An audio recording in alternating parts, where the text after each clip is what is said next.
ఓం శ్రీ గణేశాయ నమః. శ్రీ గణేశ పురాణం 90వ అధ్యాయము.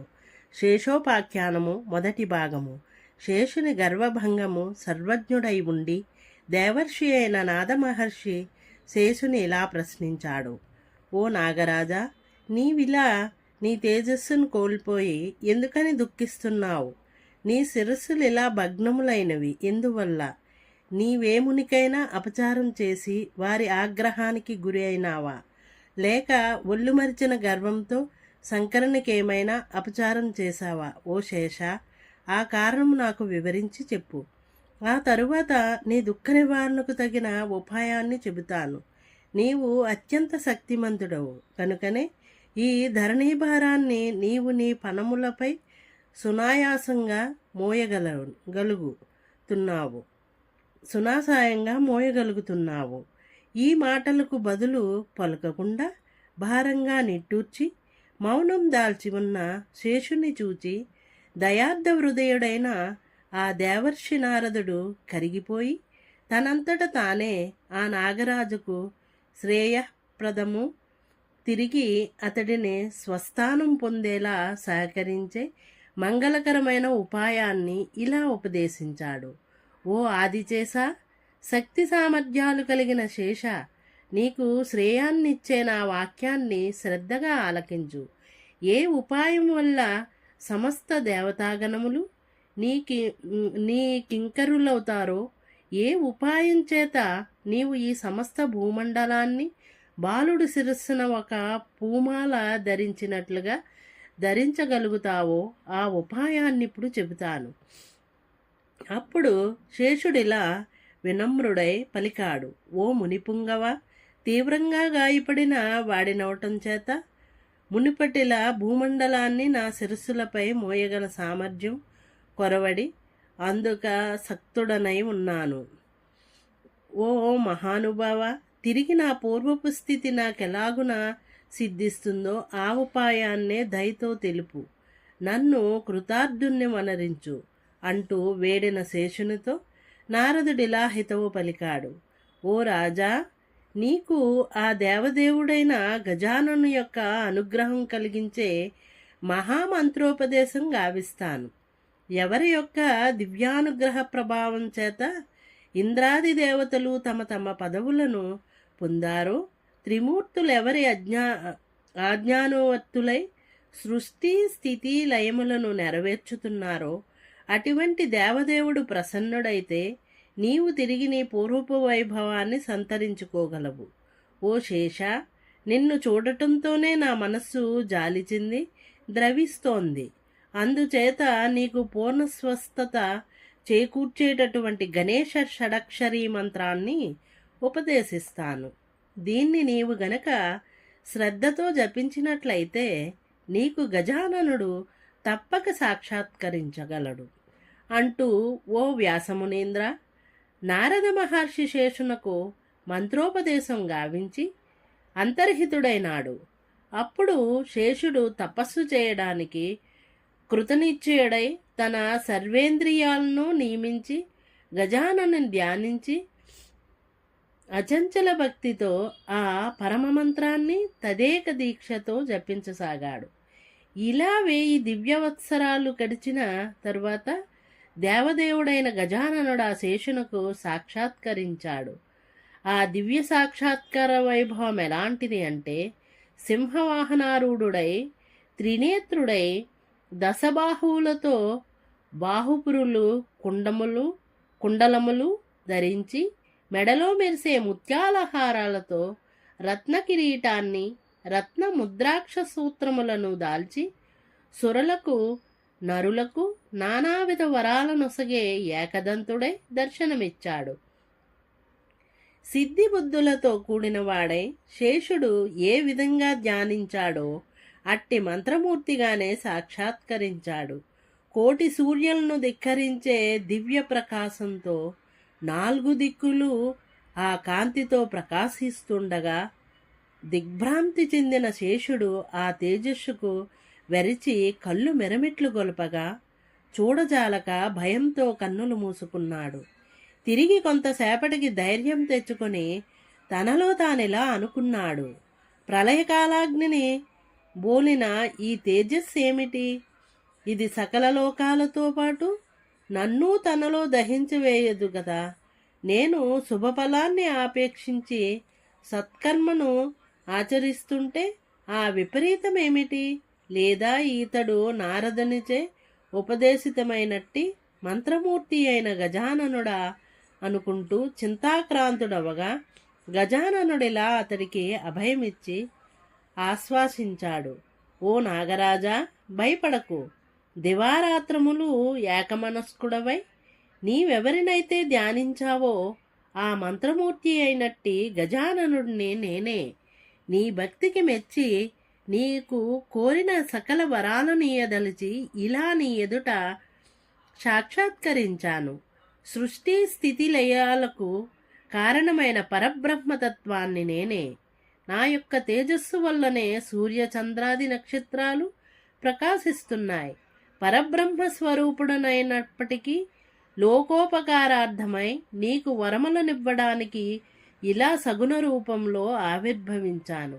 కనుక నీకు కావలసిన వరాలన్నిటినీ కోరుకో అని గంభీర ధ్వనితో ఉరిమినట్లుగా పలుకగా శేషుడిలా భక్తి ప్రపత్తులతో వేడుకున్నాడు. ఓ దేవా, నీ యొక్క ప్రచండ తేజస్సు చేత దిగ్భ్రాంతుడనై నీ వంక చూడలేక నీతో మాట్లాడేందుకు సాహసం చేయలేకపోతున్నాను. నాయందు దయతాల్చి సౌమ్యమైన రూపాన్ని ధరించి అనుగ్రహించవలసింది. ఓ వ్యాసమునీంద్ర, ఇలా భక్తుడైన శేషుని అభ్యర్థన మేరకు కరుణాంతరంగుడైన ఆ గజాననుడు కోటి చంద్రులతో సమమైనట్టి శీతలమైన ప్రశాంత సౌమ్య రూపాన్ని దాల్చాడు. అప్పుడు ఆ శేషుడు అఖిలేశ్వరుడైనట్టి ఆ గజాననుని ఇలా స్తుతించి వరములను కోరి ధ్యానించాడు. అనాది నిధనుడవైన ఓ దేవా, నీకు నమస్కారము. సర్వవ్యాపకుడవు, సకల జగత్తు నీ స్వరూపమే అయినవాడువు, విశ్వేశ్వరుడువు, సకల జగాల చేత కొనియాడబడే నీకు నా నమస్కారము. త్రిగుణాలకు అతీతుడవైన వాటికి అధీసుడవైన ఓ ప్రభు, నీకిదే నా శరణాగతి. గణములకు అధ్యక్షుడువు, విద్యలకెల్లా వజ్జువు, దేవదేవుడువైన ఓ ఘనాధిప, నీకు నా ప్రణతి. సురలెల్లరూ భక్తి శ్రద్ధలతో కొలిచే ఘననాయక, నీకు నమఃసుమాంజలి. అష్టసిద్ధులను అనుగ్రహించే నీకు, విఘ్నహర్తకు, సర్వసిద్ధిప్రదునకు నా శతసహస్ర వందనములు. సిద్ధి బుద్ధులకు నాథుడవై సమస్త శుభఫలాలను అనుగ్రహించే ఓ వరద గణేశ, ఓ గణనాయక, నీకు నమస్కారము అంటూ, ఓ మునీంద్ర, ఆ శేషుడు ఏ వరాలను అర్థించాడో, ఆ దేవవంద్యుడు ఏ వరాలను అనుగ్రహించాడో విను అంటూ చతుర్ముఖుడు కొనసాగించాడు తన కథనాన్ని. ఓ దేవదేవ, నీ యొక్క ఈ దివ్య సందర్శనం చేత నా జన్మ, తపస్సు, జ్ఞానములు సార్థకమైనాయి. నా మాతాపితరులు ధన్యులైనారు. నా నేత్రాలు, దేహము, శిరస్సులు అన్నీ ధన్యములయ్యాయి. నిన్ను స్తుతించటం చేత నా జిహ్వ కూడా చాలా ధన్యమైంది. నీ సందర్శన భాగ్యం చేత నా నాగకులము, శీలము యావత్తూ ధన్యమైనాయి. ఓ దేవా, నీ అఖండ భజనను సదా నాకు అనుగ్రహించు. నీవు సకలము ఎరిగిన సర్వజ్ఞుడవు. అనర్థకారి అయిన గర్వం కారణం చేత నా శిరస్సులు ఈ రకంగా ప్రక్కలైనాయి. మహేశ్వరుని ఆగ్రహానికి గురైనాను. నాకు దైవికంగా కలిగిన నారదానుగ్రహం చేత నీ సందర్శన భాగ్యం కలిగింది. ఓ దేవా, 3 లోకాలలోనూ శ్రేష్టత్వాన్ని, ధరాధారణ సామర్థ్యాన్ని నాకివ్వు. స్థిరమైన స్థానాన్ని నాకు ప్రసాదించు. నిత్యము నీ సందర్శన భాగ్యాన్ని నాకు అనుగ్రహించు. శంకరుని సాన్నిధ్యము, స్థిరభక్తి నాకు అనుగ్రహించు అంటూ ప్రార్థించగా ఆ కరివదనుడిలా పలికాడు. ఓ శేష, నీ శిరస్సులు 10గా ప్రక్కలైనాయి కనుక 1000 పగడలతో సహస్రవదనుడవని ప్రఖ్యాతిగాంచగలవు. ప్రఖ్యాతిగాంచగలవు. అతి దుర్లభమైన ధరాధారణ సామర్థ్యం నీకు కలుగుతుంది. ఇకపై నీవు స్థిరముగా శంకరుని శిరస్సును అలంకరించగలవు. అంతేకాదు నీ కోరిక మేరకు నా సాన్నిధ్యాన్ని కూడా సతతము పొందగలవు. నీ సకల మనోభీష్టములు అవశ్యము నెరవేరుగాక అంటూ వరములను గుప్పించి అతన్ని అనుగ్రహ పురస్సరంగా తన ఉదరమున బంధించుకున్నాడు. ఆనాటి నుండి వినాయకునకు వ్యాలబద్ధుడన్న పేరు కలిగింది. అనంతరం శేషుని శిరస్సుపై అభయహస్తాన్నుంచి అతనికి తన విరాట్ రూపాన్ని కనబరిచాడు. ఆ విశ్వరూపం ఎలా ఉందంటే, ఈ భూమియే పాదములుగా, దిక్కులు శ్రోత్రములై, సూర్యచంద్రులు నేత్రములై, ఓషధులు రోమస్థానములుగాను, పర్వతములు గోళ్ళు నఖములుగాను, మేఘములు చెమటగాను, చతుస్సాగర పర్యంతమైన సర్వజగత్తు, బ్రహ్మ ప్రజాపతులు వారి సృష్టి ఆయన యొక్క కుక్షిగాను, అనంత ముఖాలతో బాహువులతో, అనంత పాదములు, అనంతమైన శక్తి కలిగి తిరిగి వెనుకటి గజాననుని విశ్వరూపాన్ని దర్శించిన శేషుడు భయాభ్రాంతుడై సౌమ్య రూపాన్ని దాల్చమంటూ ప్రార్థించాడు. అప్పుడు ఆ విశ్వరూపాన్ని ఉపసంహరించి తిరిగి దశభుజములు దాల్చిన సింహరూఢునిగా సాక్షాత్కరించి ఇలా అన్నాడు: ఓ శేష, దివ్యమైనట్టి ఈ రూప విజృంభణను సురలు, మునులు, తపోధనులు సైతం కనుగొనజాలరు. కేవలం నీ అందుగల అనుగ్రహం విశేషం చేతనే నీకు అది లభించింది. నీకు పాతాళంలోనూ శివుని శిరమందు స్థిరమైన స్థానం లభిస్తుంది. నా అనుగ్రహ విశేషం చేత ఈ భూమిని సహితం నీ ఒక పూలమాలలా ధరించగలుగుతావు. అప్పుడు ఆ శేషుడు భక్తితో ఆనంద బాష్పాలు కన్నులలో జాలువారగా గద్గద కంఠుడై ఇలా అన్నాడు: ఓ దేవా, నీ ఆజ్ఞ మేరకు ధరణిని ధరించగలను. నేటి నుండి నీకును నాకును ధరణీధరుడనే పేరు ప్రఖ్యాతమవుతుంది.